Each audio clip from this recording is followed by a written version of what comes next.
You figure out what they're into. You can run some drills kind of to create that habit to happen over and over. And we can't just run that habit consistently. We got to turn it into an adventure. And I find that'll help them kind of sink in a little bit more, but it takes their mind off of like, oh, why are we doing this again? If we're adding in that adventure section. And then that summary would be that reflect and review section, usually just before we give them back to mom or dad or something. But usually that's where that summary would come in as we're cruising through. This next one here, the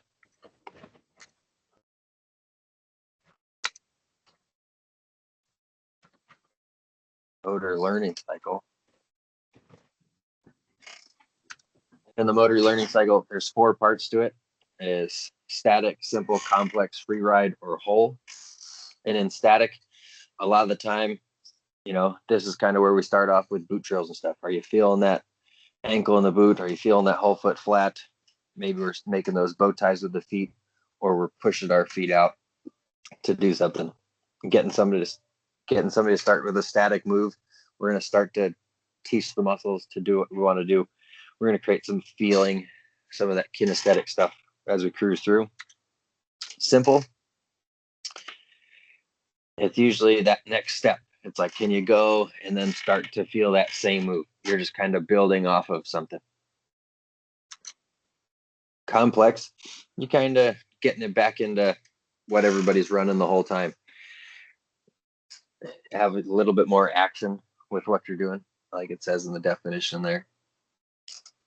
And it's again one of those over and over, kind of more in that adventure stage if you're looking back to PDOS there. And then free ride. They should have some level of ownership and they should just be able to keep doing it all the time.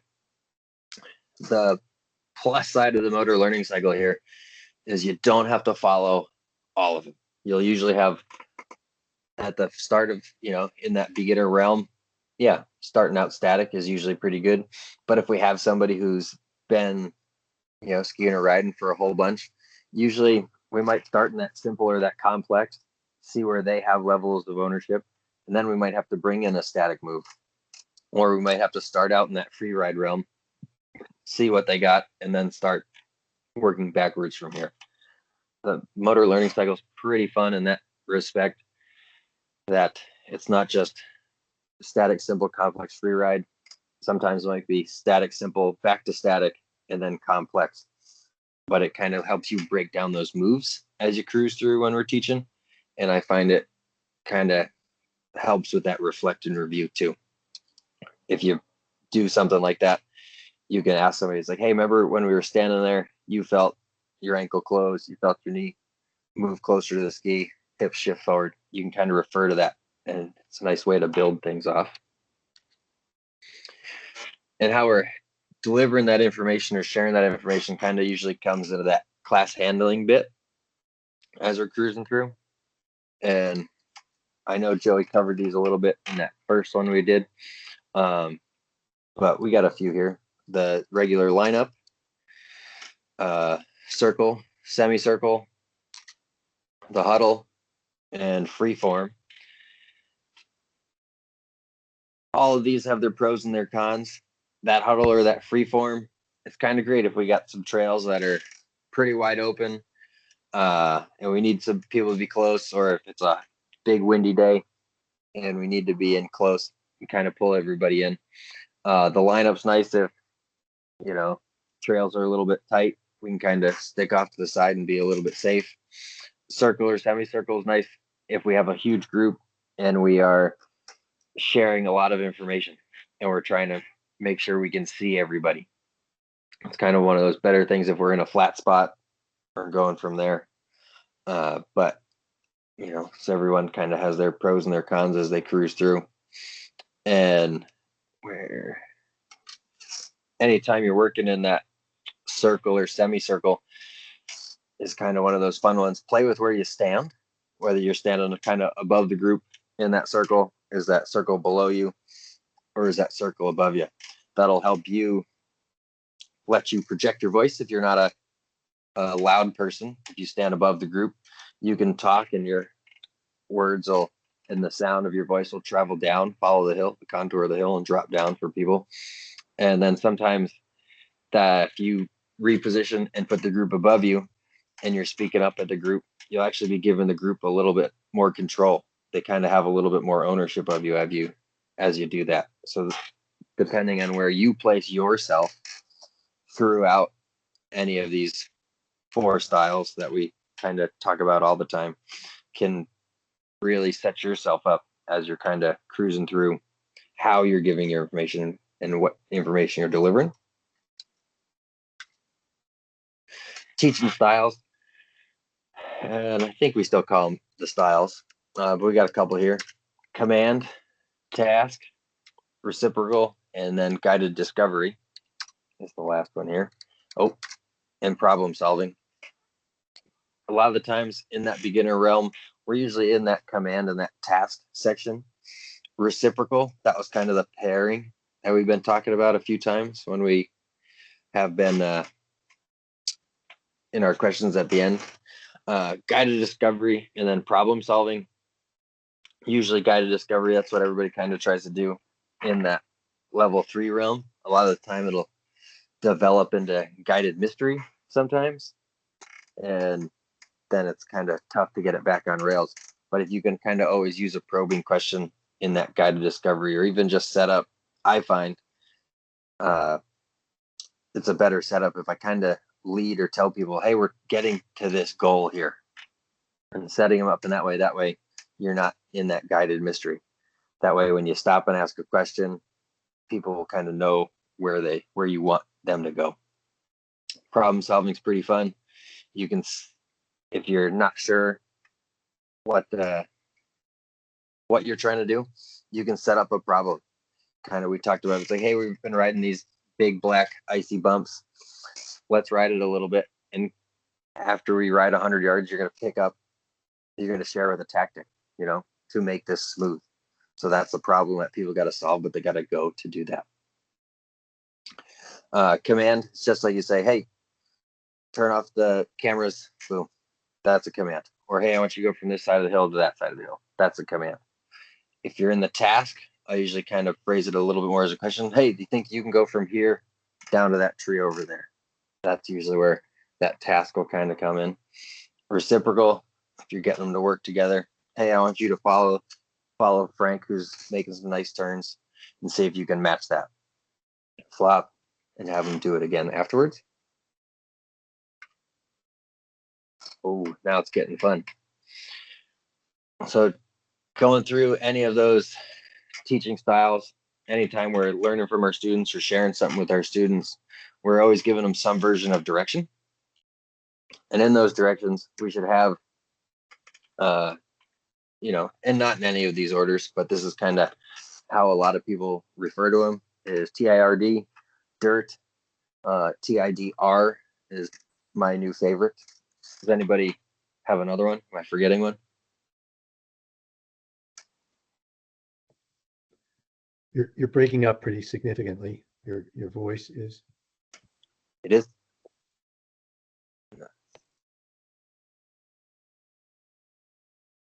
Oh, with the R, the TIDR. Oh, nice. Got everybody back on the screen? Everybody's back looking at each other? Sweet. So there's no new information. Alpine's been using TID for a long time. In the snowboard world and where we have overlap, that's where it's actually coming to all together. And in the snowboard world, we've been TID for a long time. And now in the freestyle realm, we've had R in there, but now we're kind of bringing it full circle. So everybody knows what it stands for: timing, intensity, rate, duration. So the T, the timing, is when that move's going to happen, kind of maybe, when that move's going to happen, that's timing. Intensity, how much force am I putting into that? Duration, how long that's going to happen. And then rate is how many times or how often that happens as we go through. And that's kind of a little bit tricky sometimes, I think. But if you see, what do I got? trying to think of a good example. If you have somebody do some flat spins or some whirly birds, everybody can see my finger on the screen, right? And if I make some nice spins, I make about 4 spins down through my screen and my finger's gone. Now again, I'm at the top and I had 5 as we cruise through, or I kind of have 1 spin as I go through there. That's a change in rate. It's not so much a change in duration, because I happened in the snapshot of the screen that was happening here versus kind of that's nice and slow versus happening a few fast times there. So that's a change in rate. The duration was the same. And in that rate, my intensity had to change a little bit too. And then probably my timing of the move to make those spins happen. But that's kind of how I break down rate as I cruise through. And that's usually one of those things, the easiest way for my brain to comprehend it. All right, let's see. Going back to Sharon now.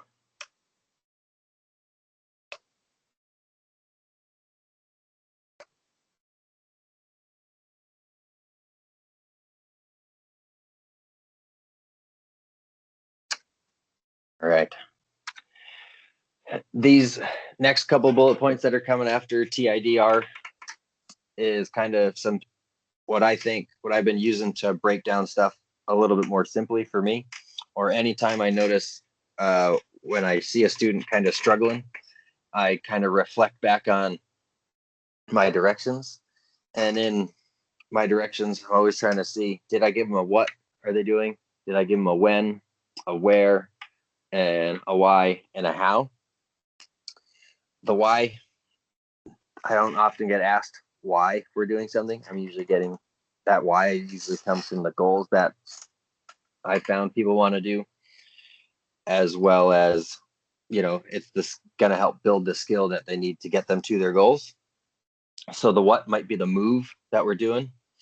When is that timing piece in TIDR there? It's like, hey, we're going to start it at the top of the turn. That's a when, timing wise. Where? Same thing. We've picked our turn, or we've picked a spot in the trail.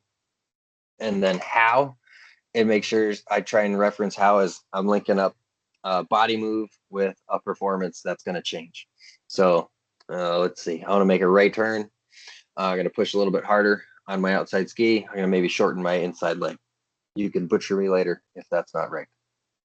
But so to go to that turn to the right, I'm going to push or extend my left leg a little bit more, and I'm going to shorten up my insides, my right foot. And that's going to help me turn to the right. So that's how you're going to do it. If I say, hey, we're turning to the right, that's what we're going to do. And we want to do it when at the top, predominantly, that's where I'm going to push a little bit more. So that's going to happen. So a lot of times, just kind of like when we used to have to write stuff for school, what, when, where, why, how, I found it kind of comes full circle when I've been given directions and having a little bit more clarity for people. And if you think about it, giving somebody a what, a when, a where, and a how is actually a lot of information for people. And as I go through teaching somebody, oftentimes once we have a rapport and we've been working together for a while, I'll start cutting pieces out. And I'll cut some pieces out, like I'll cut the when out, or I'll cut what's happening out, just to see what they do. And sometimes they'll start to connect the dots, and that's awesome. But it's also one of those things, as I'm doing MA afterwards, I can be like, oh, it didn't happen because I left out the what. Well, and I left out the where, or I left out the how. And instead of kind of telling them my directions, I can go up to them. I was like, hey, why do you think that didn't happen? And then they're like, oh, I don't know. It's like, what didn't we do at the top of the turn? And they're like, oh, and you can kind of help them piece it back together. So instead of you telling them what's happening, they're going to start to put the information together a little bit more. And it kind of helps them build and put the pieces together. And I find that helps in the reflect as they go. Tom, can I echo one of your points there before you move on? Oh, yeah. I think, if we want to back up to that last slide, I think you just like you hit on it 2 or 3 times in that explanation, but I just want to echo it one more time because I think it's really important. Like the idea of dirt is foundational in people's understanding of skiing. It's how we describe our fundamentals or our skills. But the thing you hit on, which I love, is the how. And I just in my experience training people for certification, assessing certification, so frequently it's the what. Hey, we're gonna go down and do short turns, and we're gonna focus on our edging. Great, that's a what. Like, how am I doing that, right?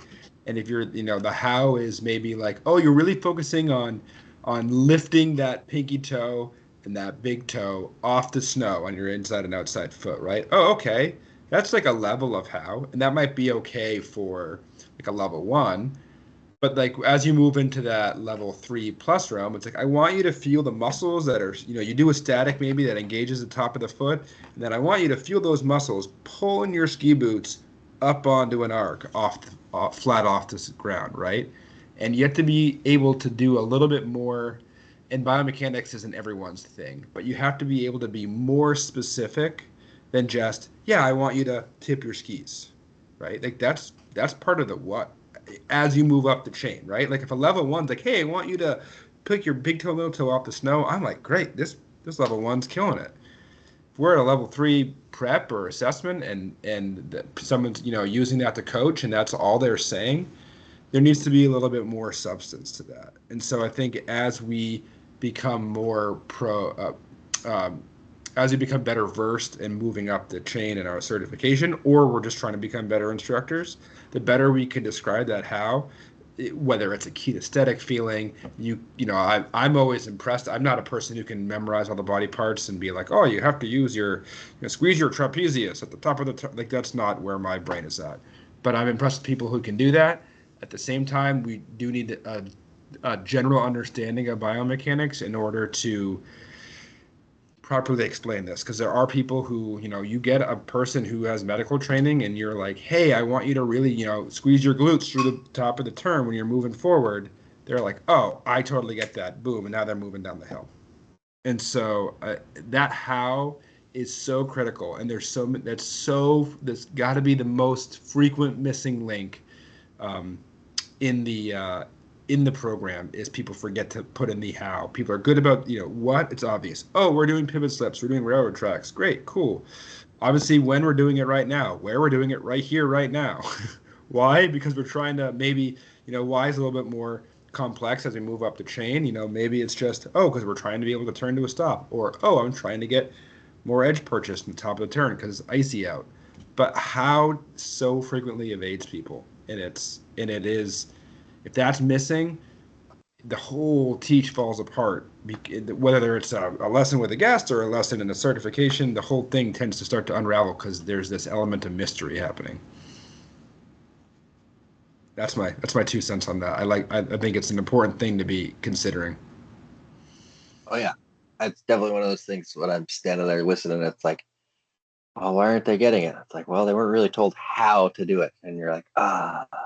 And it's a lot of time when I have to reflect on a teach. It's like, well, they told me what, they told me when, but the how, and that's like you were saying, Joey. That's the meat of what's happening. That's the meat of my level of ownership. Do it, and that's my level of ownership of my knowledge of the sport, and also level ownership of the people that are standing in front of me. And as Joey kind of gave his example of talking about the pinky toes, he easily kind of touched into dirt. He touched into dirt because he talked about all those different moves. And dirt just doesn't just happen once. It kind of happens continually as we go through a lesson. So I'll throw one more thing in there too, Tom. I think that what Tom's illustrating, right, is he's converging some teaching models here, and this how, like, you have to consider the dirt, right? Like that's always happening, but then we also have to consider like hitting the explanation of how visually, auditorily, and kinesthetically, right? Like we have to take this how and layer it as like, this is how we do it statically, simply, complex, and then in our free ski free ride. It seems like we maybe started at a point of like, yeah, I know this stuff. We know the teaching cycle. We've done this before. But it's laying a foundation for like we're starting to take a few different strands now and weave together something a little bit more complex, right? And so giving directions, you still have to be considering, okay, how do I speak to more than one of their intelligences? How do I hit more than one teaching style when giving these directions, right? And it's we're layering on the 7-layer salad of complexity here for snow sports teaching. Like it. So as we keep kind of jumping along here, we're going in interacting. And as I was kind of doing my research and figuring out everything I kind of wanted to funnel through here, and there was this, it wasn't an analogy, but the word is empathy. And each of these letters means something. And I think I find it's pretty important. And it's a way that we, or stuff that we do as instructors or need to do as instructors when we're talking with somebody. And yeah, we need to have empathy with somebody, but also we need to have some version of eye contact. We're going to come back to that one. People, when we're interacting, are watching our muscles and our facial expressions, posture, how you stand when you're meeting your students. Are your arms crossed in front of you? Are they behind your back? Stuff like that. Affect, how are you feeling? Are you showing it in your posture, in your facial expression, all that stuff. The tone of voice or an intonation. We could even get into conversation a lot of the times, and as long as we kind of make it sound like we know what we're talking about, it's going to work. But if we kind of leave that quizzical question, sometimes it's going to make our guests second guess what we're going with. Sometimes if it's a kid, it might be important to kind of leave it in that questioning tone to kind of pique their interest a little bit.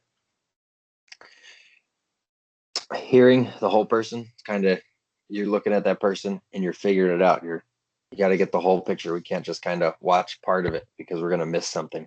We might miss,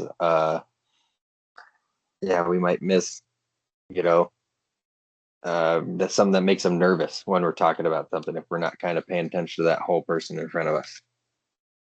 And then your response is pretty big, and it's definitely falls into that our teaching fundamentals and our people skills fundamentals. It's how we are doing, how I'm controlling my stuff. If I see my guest not getting it, I can't show that I have frustration.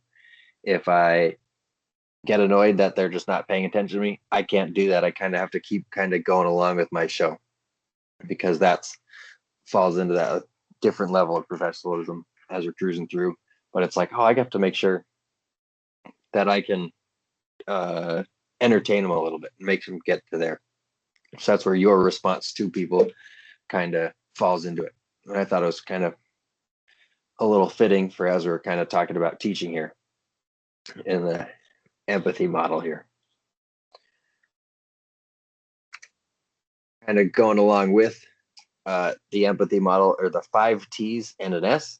And I actually found this again in the children's teaching manual. And just like it says, we do this all the time. These are decisions we make, and we're kind of like, are we making these decisions correctly? But it's like a few things to think about as you're making your decisions. And so starting with some of the T's, we got timing, traffic, task, tactics, and then the S is surface, tactics, terrain, and surface. Sorry. So, if I have a timid person, depending on the time of day, I'm going to choose my trails wisely. And that timing also falls into that traffic. And then the task that I'm asking to do. I'm probably middle of the day. I probably shouldn't have a task there. I'm going back and forth across the trail, kind of falls into terrain. And then the surface. Has it heated up all day? We've gotten some clouds at the end of the day, or the shadows have come. And now we're on a icy, slick surface versus the slushy surface or corny surface that we're on a little bit sooner. So all these factors kind of should play into our decisions that happen in that, how we're asking somebody to do something, that coming into our directions. And I kind of put this one in here kind of thinking, last week we had a big question on what do we do when we figure out somebody's nervous. I should kind of run through this. And usually I'll run through this a lot of the time subconsciously as I'm picking stuff to go. And sometimes it's just like, hey, I just need to burn trail. And I'll kind of pick a tactic that way in a terrain. But it's kind of a fun little thing to think about. You're like, oh, I kind of do pick my trails based on the time of day, the task that I'm doing. Oh, if it's a busy day, we're going to keep it down the fall line. The tactic, a lot of the time sharing a tactic with somebody is just as good as sharing a drill with somebody. They're going to get a lot out of that as they go. And then the surface, if somebody's not comfortable on the surface, that's usually definitely where I find a lot of stuff breaks down. So harping on the surface is technically a tactic that you can kind of train and teach people with as we go along. The next part's here kind of,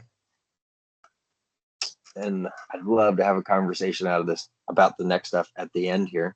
And it's definitely how a lot of us kind of set our clinics up. And even though I'm calling it a clinic setup, I use all these tactics in my lessons normally. It's just something that we don't talk about too often. If you're usually working in a big group, it's a little bit, you'll find that you might do this a lot more than you actually think about, but we've just put a few words to them as we go. So there's three kind of main parts when I'm setting up a clinic. I like to have an open focus to a closed focus. I want to have direct control to indirect control, and then concrete to concept. And I've set them up open focus to closed focus. It doesn't always have to happen that way. It might start out as a closed focus, and then we might switch it to an open focus. I might start with indirect control, then to direct. And I might do that a few times. Concrete to concept, same thing. I might start with a concept first to funnel it to a concrete version, and vice versa. So it's kind of ebbing and flowing as it kind of cruises through all these things.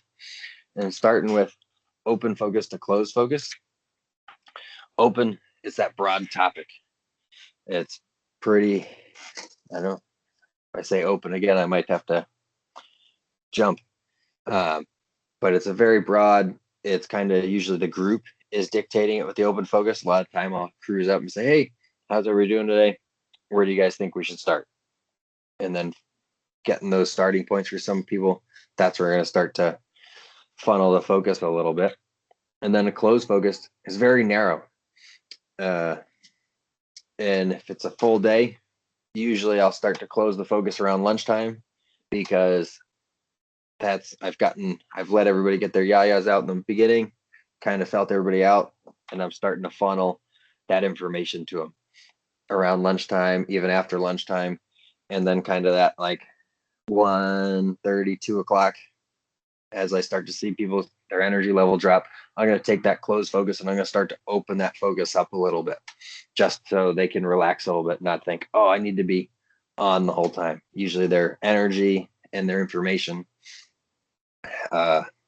will be topped off and they don't need anymore. So that's when I'll get that closed focus and I'll open it back up, and I'll kind of throw it more into that free ride example. If we're thinking about it more in that motor learning cycle, I'll kind of branch it out from there. Direct control to indirect control is kind of just like it sounds. Direct control, the instructor or the trainer, I'm figuring out where I have the control, where we're going, what we're learning, what we're doing. And as we go along, I'm in charge. I'm showing that I'm the leader. Indirect control. And in indirect control, same thing. This one's more towards the end of the day this will happen. Or usually if I need the adventure to start, I'll let the group kind of pick. Usually, depending on their level of ownership or how much interest they have, that's when I'll kind of let the indirect happen. Or I find that I use indirect a lot when I'm doing task-oriented teaching. It's like, hey, how do you think you can get to there?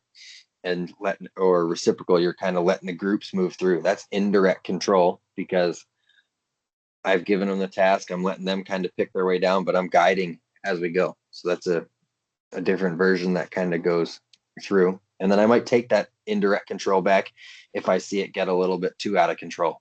I might have to start funneling it and putting a little bit more directive on it just to keep people safe. So that's kind of the part with direct and indirect control, is there's a big safety key that you have to trust the people, but know that you can reel it in as you go. And one of the next ones here, one of my favorites, is concrete to concept. And a concrete skill is a skill that happens right away.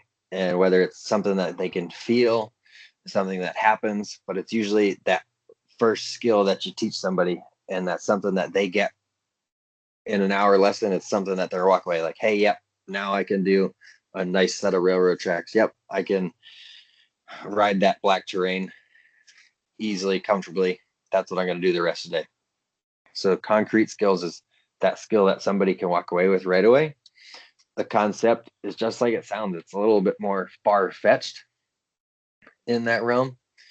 And it's like, it's one of those things is, and this is a little bit more conceptual as I talk about it, but it's in a lesson, I usually need to give somebody something concrete so they feel like I was valuable right then and there. But next time they go skiing, whether it's tomorrow, a few hours later, or a few weeks later, if they're reflecting on, oh, what I get out of Tom that time, oh, he gave me this and this, but nothing else sinks in. If throughout the course of that lesson I kind of fed like, oh, some little breadcrumbs as they gain ownership of their move, the concept that I was talking about of being able to, let's say we were working on black terrain, I gave them that pivot slip to help them navigate it through. And as we were talking, I was like, hey, that pivot slip will come in handy if it gets icy one day. If you hit the bumps, you're going to do that high and then you're going to ride around.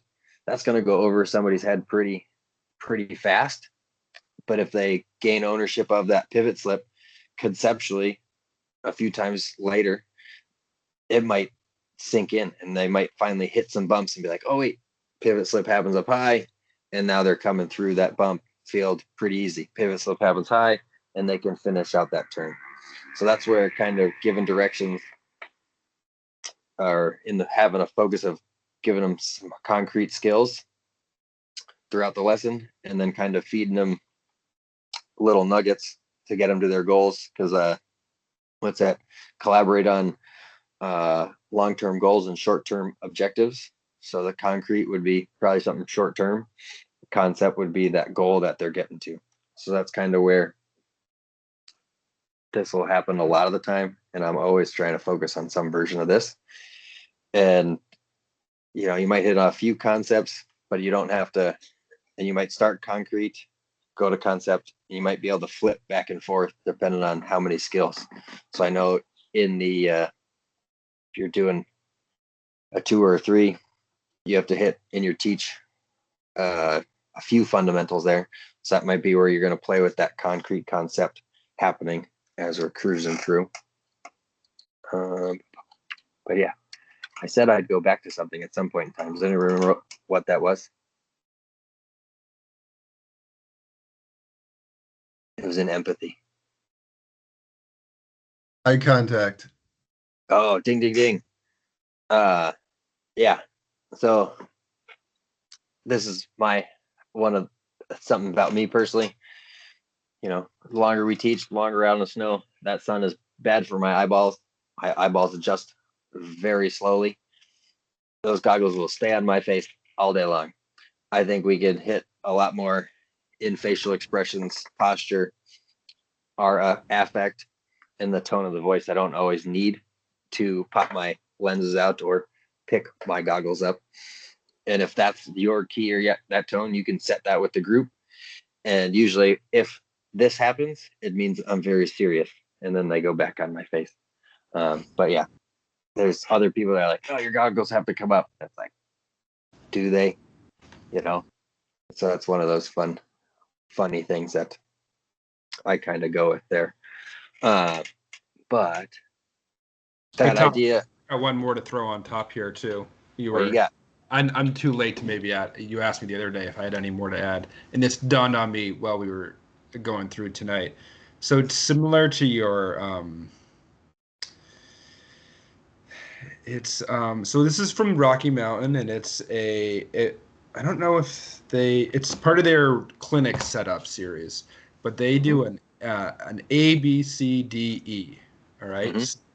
A is audience. Like who is this clinic? And this is how you write a clinic outline, but it's great for lesson outlines. Who is the clinic for? Who is the audience? Is it level 2 candidates? Is it level 3 candidates? Is it a mixed group of instructors in the morning? So A is audience. B is the behavior. Like exactly what are you trying to teach them? What is the movement? What is the phase of the turn? Right? Or phases of the turn. C is conditions. What are the conditions out there? Is it fresh groomed? Is it powder? Is it ice? D is degree. So are you looking for this to be improved, 50% of the time, 100% of the time, 8 out of 10 turns, 9 out of 10 turns? Like what level of proficiency are you trying to get this group to? Degree. And then E, what's the effect? Like why are you doing this? What is the overall effect is really the goal statement, right? Like this is where we really hope to end up, right? And sometimes just something like empathy is an easy one to be like, oh yeah, here's all the points of like connecting with somebody. Sometimes creating an outline, A, B, C, D, E is kind of it gets your brain going and saying like, oh okay, I can start to layer in all these other pieces. So that was audience, behavior, conditions, degree, effect. Degree and effect. Yep. Was movement in there, or did I make that up? It's behavior. Gotcha. Or you could also effect could also be a movement, right? Typically, in my mind, behavior is the body movement. Effect is the skier board performance being affected. Cool. Haven't heard of that one.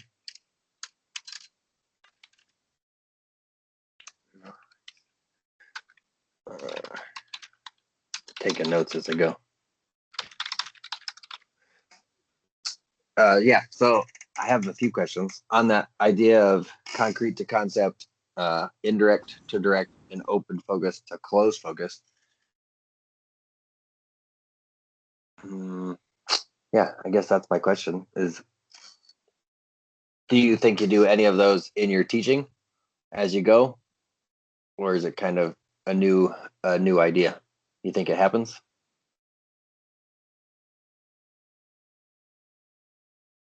And anybody can pipe up or think about it. I think it happens. Can I talk? Oh yeah, Yeah. have at it.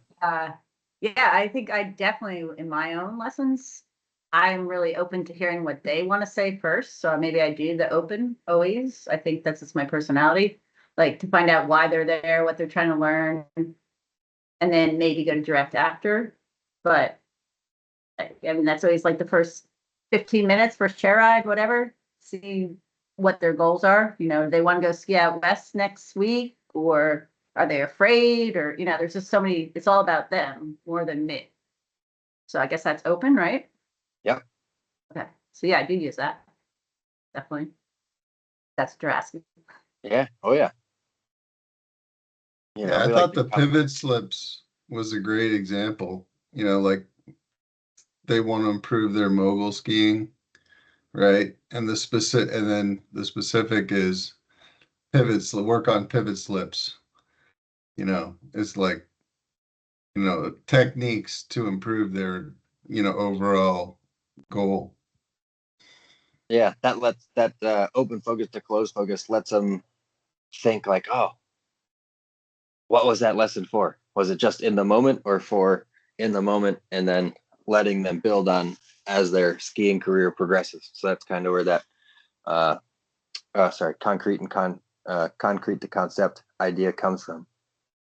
And it kind of also helps me funnel my ideas as I'm cruising through. It's like, oh, I have to kind of line those steps up. I can't just be like, oh, let's do pivot slips here. Then let's jump a few moguls there. That's, there's definitely a few things I've skipped to set them up for jumping those moguls later. Like short turns, yeah, pivot slips, all that stuff.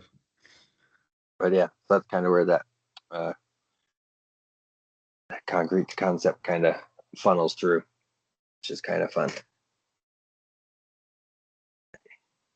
Yeah, I'll also add, just if you guys are looking for, like, you said the why, like the why is sometimes used not, but like, I do feel when I teach a lot, I don't want to say like this is women, but so many more times they want to know why I'm having them do a task.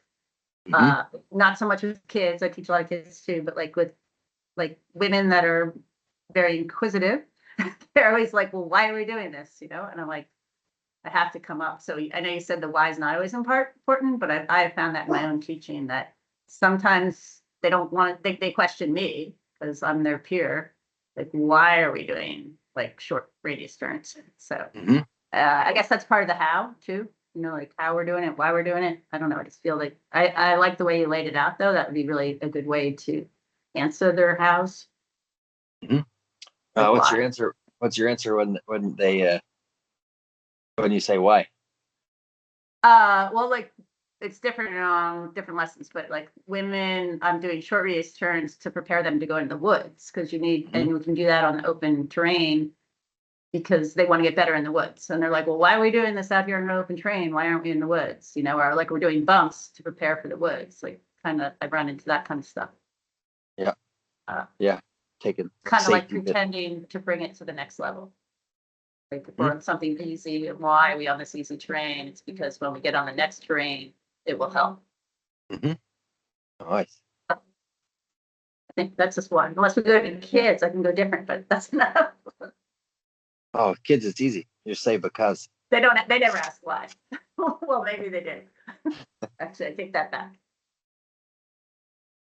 They say why, and you just say magic and keep going. Gummy bear. She get a gummy bear. No, for kids, it's not,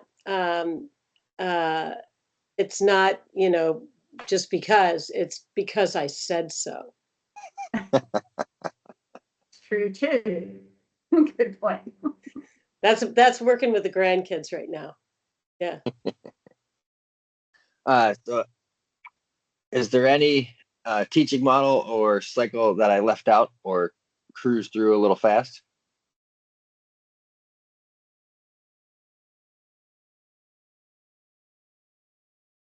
We already get notes tomorrow, right?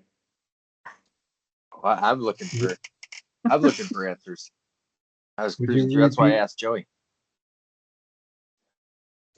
Actually, you said something when we were talking about the 5 T's, when you were talking about the 5 T's. Yeah.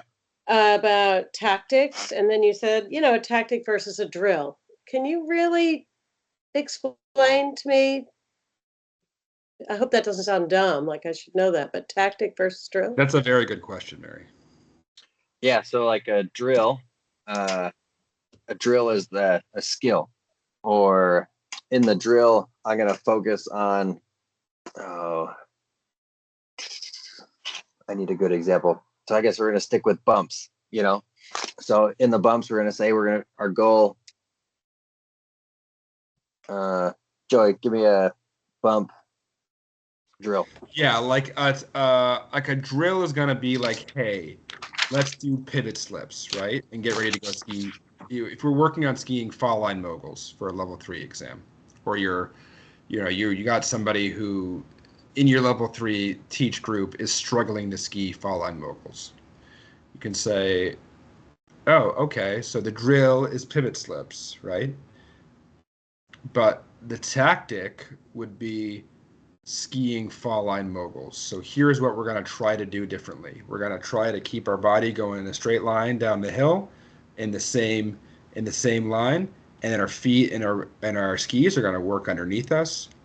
Like a right? pendulum. That's the tactic of like, hey, we're going to ski in this really narrow corridor. Or maybe everybody in the group is skiing straight down the fall line for bumps, and it's Steins on a super bumpy frozen day, and they're getting the crap kicked out of them. Like, okay, hey, maybe let's try a different tactic. Let's ski a medium turn at a slow speed and ski around, 2 bumps and then do it and then turn, 2 bumps and then turn.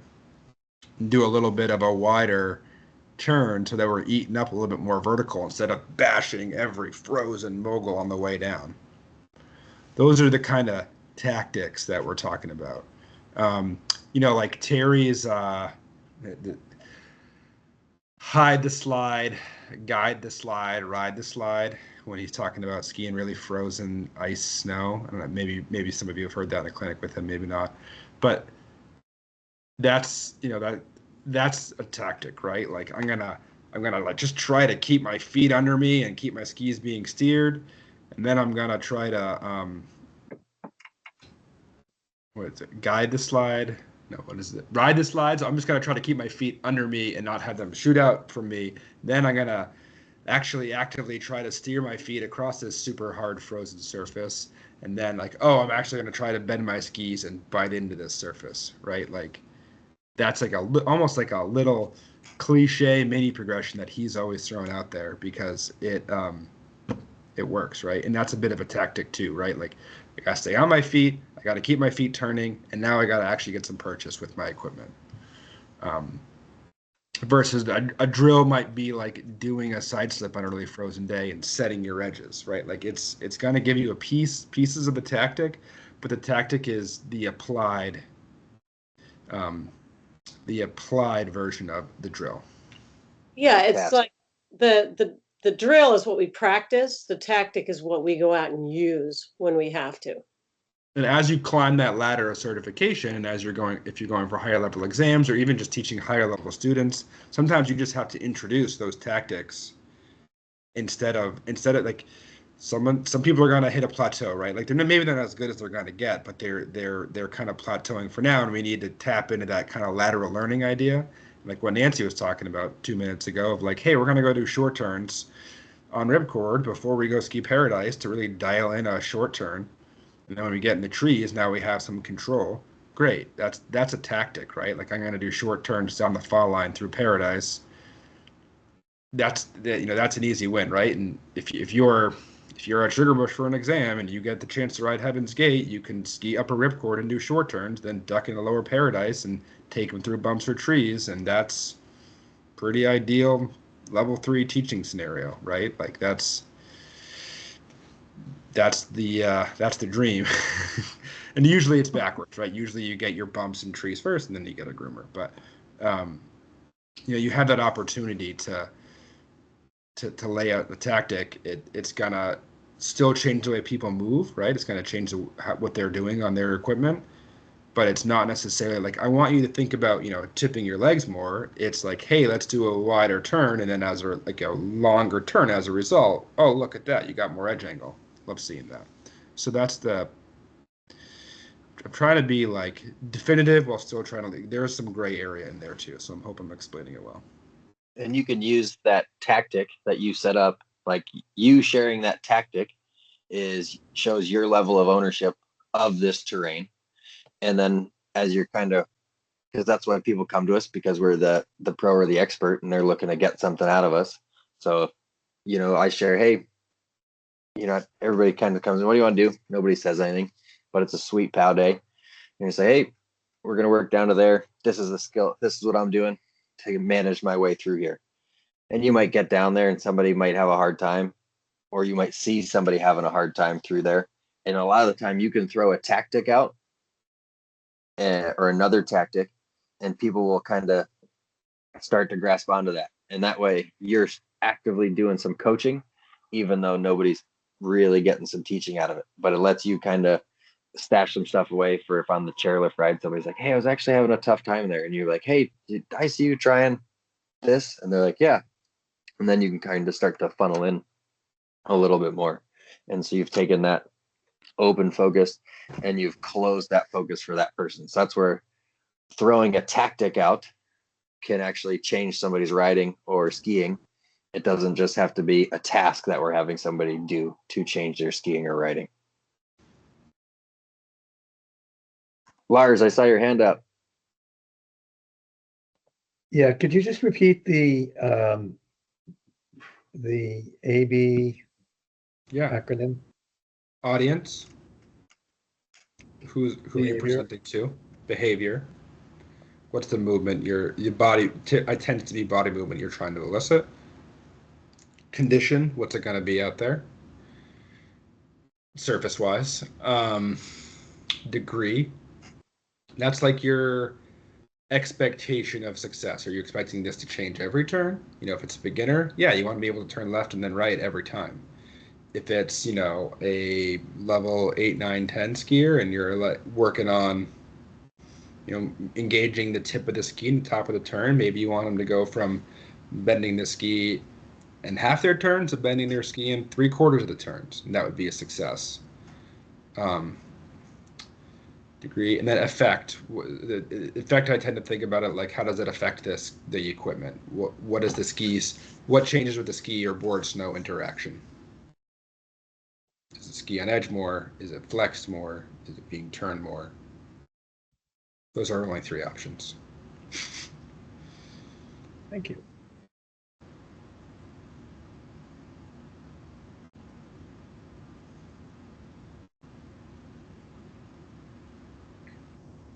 Any other questions or just comments, or did anyone have an epiphany? I love epiphanies. Some time to absorb it, maybe. Yeah, I think this is one of those things you gotta you gotta put it together for yourself, as with this as a guideline, and I thought it was really good. I like the way you shaped it. So I think that's a great point, Lars. I've been working with this. Tom and I are both on a few different committees, and I've been working on this. What's this new committee I'm on? Snow Sports Management Advisory Council. It's for the national office, and it's a director from every division. And we all get together, and we're putting on these fall webinars. And so the one that I'm helping organize and presenting is on the leadership skills and development. And it was interesting. I don't know. We're working with Nick Herron, who's the prior CEO of PSA ASI, and there's a person in our group who was saying, you know, we got to make sure we have these predetermined, like our group determined, here's the outcomes we want. We want these three things, right? We want people to walk away with strategies on how to be a leader, on how to develop leaders, and there was a third one. And somebody in our group was like, hey, we got to be really clear about, like, here's your takeaways, and really spell it out and hand it to them. And the way it's going to be set up, you know, Nick's a little bit more of an informal guy anyway. He prefers a free-flowing conversation as opposed to like a structured, here's point number 1, point number 2. And his comment was perfect, and it's exactly what Lars just said of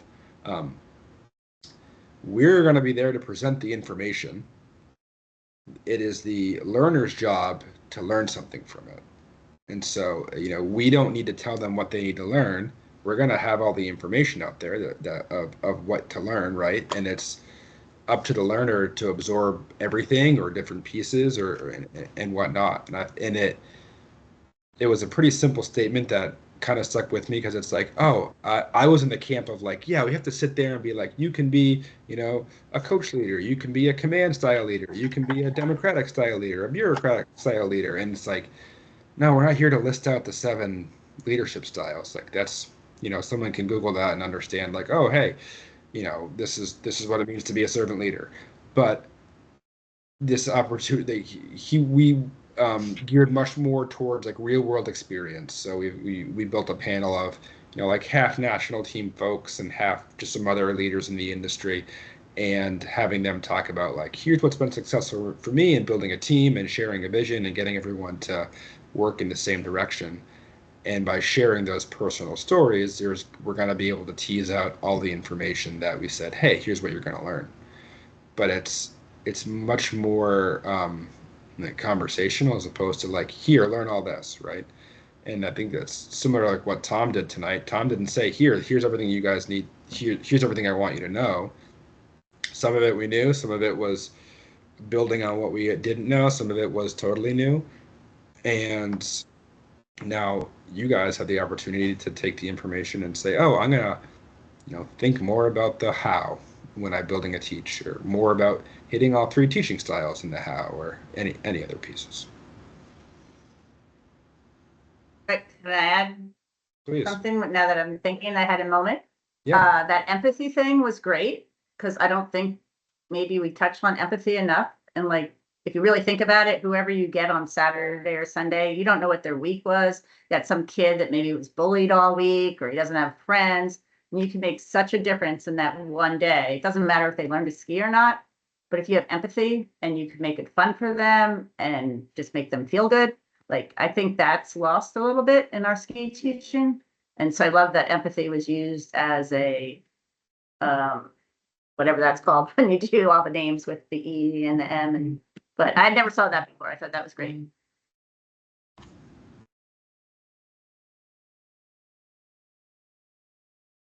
I don't know. I lost you guys.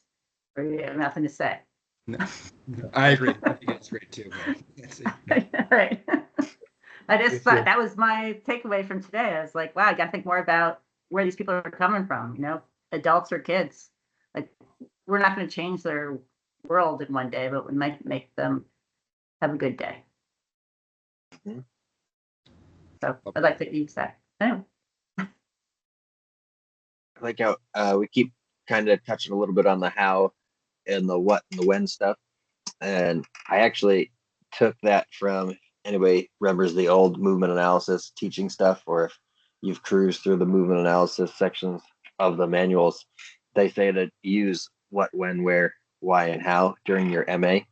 And I've kind of reformatted it and put it more into teaching and then worked it backwards there. But that was kind of something everybody's like, where'd you get that from? I was like, I'm just recreating things.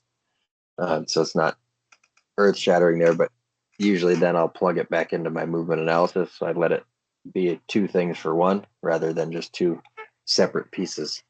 I let my directions kind of play into that movement analysis, and then that will help your teaching as you kind of cruise through with that direction.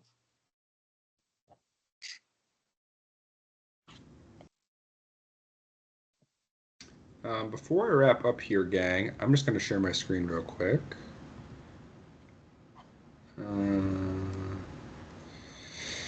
So these are some dates. So we're going to take the next 2, and I'll email this out to everyone too, but just so you all hear it here first, since we're all together. We're going to take the next 2 Wednesdays. Oops, did I stop sharing? No, I didn't. We're going to take the next 2 Wednesdays off. And then we're going to pick up on the 23rd. So we'll do the 23rd, and then we'll fall back into our cadence of every other week. So we'll go the 23rd, the 6th of November, and the 20th of November. And that takes us right up to opening day, because that's a Wednesday. Opening day is that Friday, I want to say. Or do we open on a Saturday? I can't remember now. It's that weekend. And so it's going to be here before we know it, team. We're going to be sliding really soon, which is pretty exciting to me. So just wanted to share those dates with everyone while we were all together here. I will email that out to everybody on the email chain. And yeah, that's all I got. And Joey, just real quick, the Women Crush winner that was supposed to be tonight, it's a PSIA Eastern. They moved it to the 23rd. So who knows? We'll have to decide when that comes. But anyway, other than that. We will be available for recording too, Mary, if you want to take a week off. Oh, good. Yeah, that's good. I have been recording most of these, so I started late